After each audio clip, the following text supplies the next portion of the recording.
Now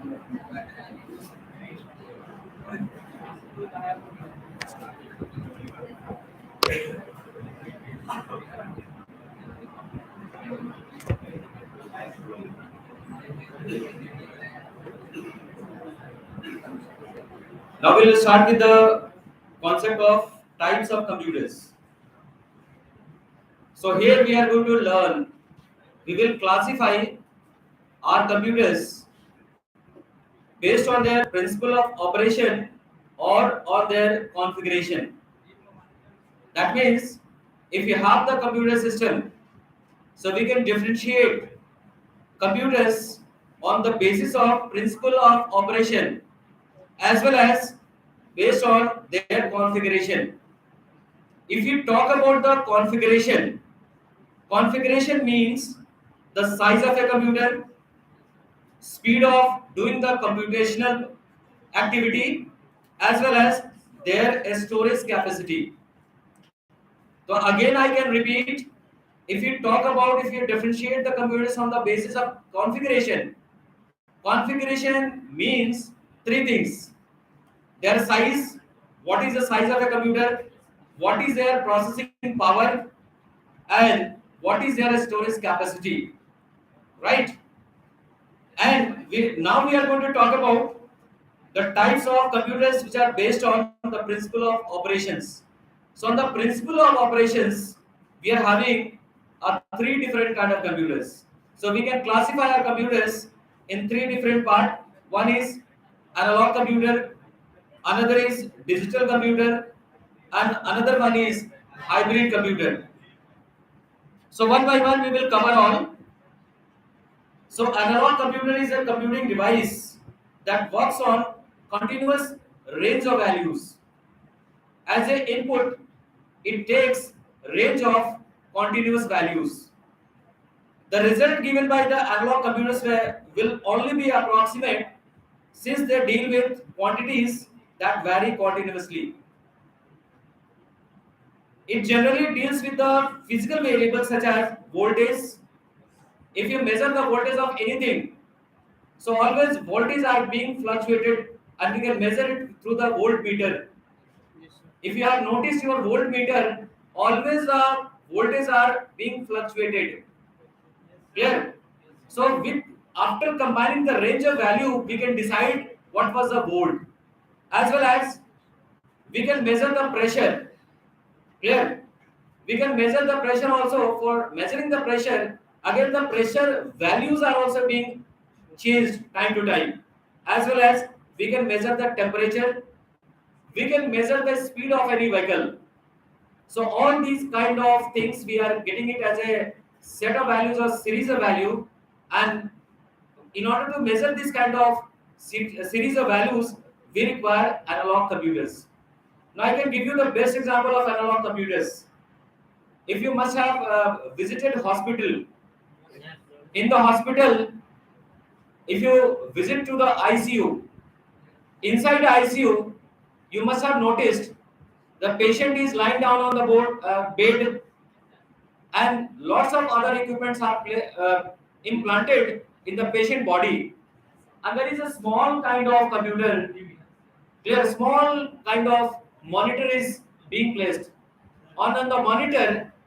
The doctors are or nurses are keep on observing the heartbeat rate of the patient, clear, their temperature, their oxygen level, clear, their blood pressure, clear, and other kind of readings.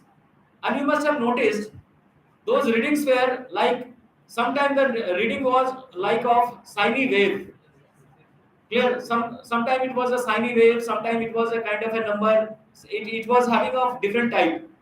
So those were in the ICU, we were using the concept of these analog computers. Now we have got nowadays what computer we are using and I and you are using. Basically, these are the digital computers. So digital computers operates on digital data such as numbers. It uses binary number system in which there are only two digits they are using, zeros or ones. So each one is called a bit. So these are the bit patterns. So 0 is also called a bit, off bit. 1 is also called the on bit. The digital computer is designed using the digital circuit in which there are two levels for an input and output signals. The first level of input signal is logic 0 and second one is logic 1. It understands only zeros and ones. And digital computers can give more accurate and faster result in compared to the analog computers. So digital computer is well suited for solving complex problem in engineering as well as in the field of technology. So digital computers have an increasing use in the field of design. So for any manufacturing unit, for any kind of company, they are making a design, and in order to create a design, they are using the digital computers. We are using a digital computer for the research as well as for any kind of data processing. Now, based on the purpose, your digital computer can further be classified as general purpose computer as well as special purpose computers. General purpose computer which we are using for the general purposes. For the general purpose computer, like we are having a PC, we are having a laptop, we are installing the application for our purpose, and based on the installed application, it works. Now there are certain computers which are specifically designed for a specific purpose, and that is called special purpose computer. So we are not using the special purpose computer. Basically, see, it is specifically designed for the special purpose only. Now we will talk about the third different kind of computer called hybrid computer. Since it is saying that name suggests it is a hybrid computer, so it is a combination of, it has the feature of analog computer as well as it has the feature of digital computers. Clear? So it is mostly used for automatic operation of complicated physical process and machines. Now, in the hybrid kind of computer, we are having a converters. They uses the converter, so they are taking the data in the form of analog, clear, and after taking the data in the form of analog, it need to convert to the digital signal. So there is a converter which is going to convert the analog signal to digital, and once the digital has done the work, again we have to get it back from the digital to analog signal. So there is another converter called digital to analog. So as already I mentioned, in the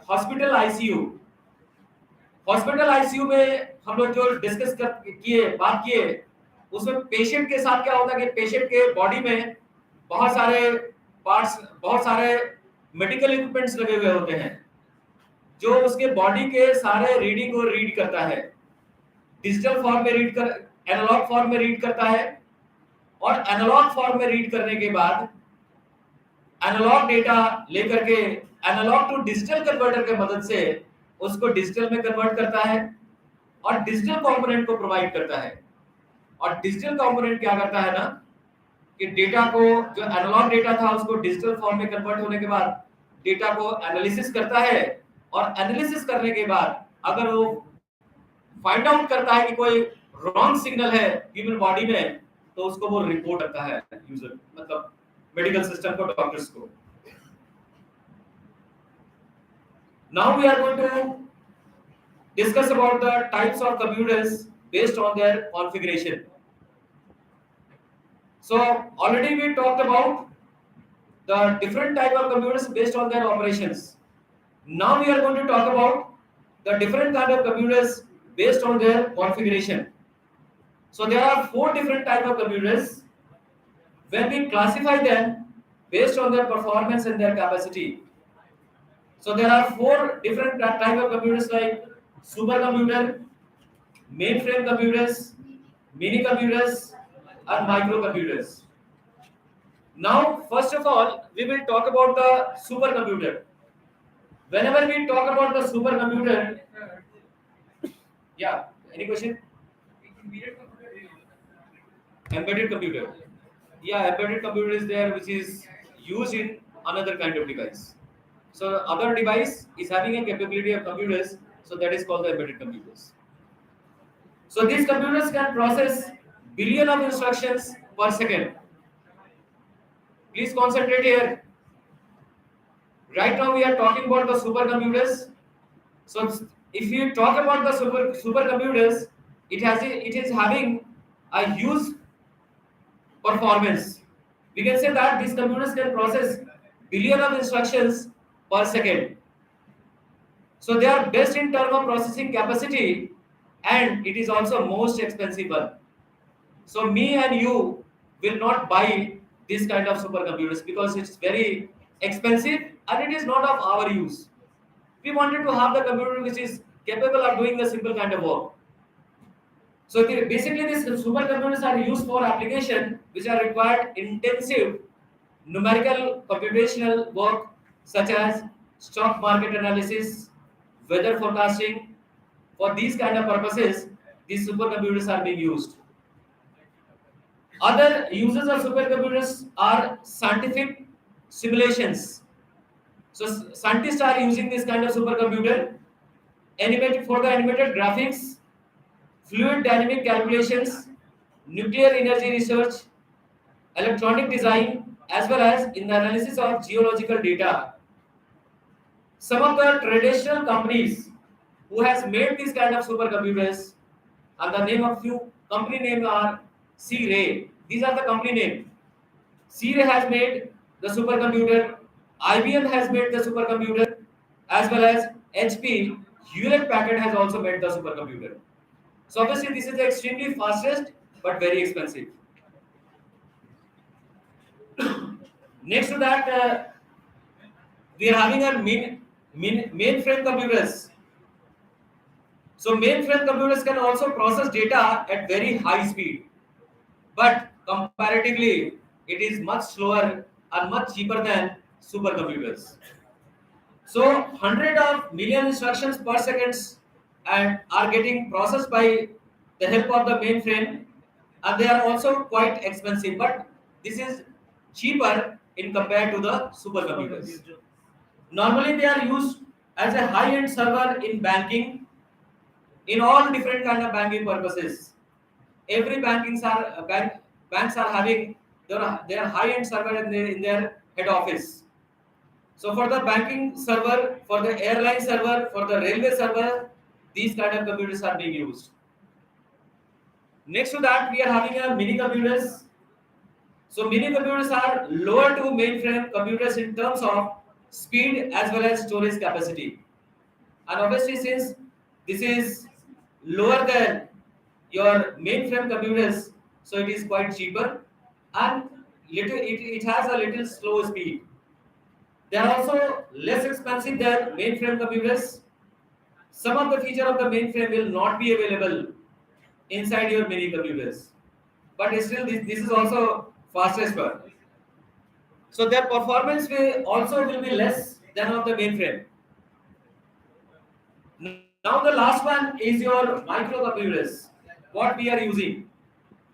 So the invention of microprocessor, that is a single chip CPU, give the birth to much cheaper microcomputers. As a microcomputers, we are having desktop computer that is called PC. So we are using the PC for our small different kind of application work. Here, it is basically larger than the laptop, and it is cheaper than the laptop also nowadays. Now we are having another kind of computers called laptop. If your work is, let's say, when do I need to use the laptop? Let's say you are having a nature of work. Sometime you are in the office, sometime you are in the market, sometime you are on the uh, transportation, or you wanted to move from one place to another place very frequently.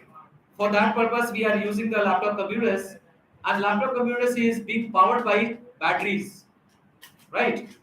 And when the laptop is not used, we are closing down the LED on top of the keyboard of laptop. Third one is a handheld computer called PDA. PDA stands for Personal Digital Assistant. So basically, this is the device, clear, where it has touch screen, and we can use this particular PDA with the help of the pen kind of stylus. So we are having another device called stylus, which is looking like a pen.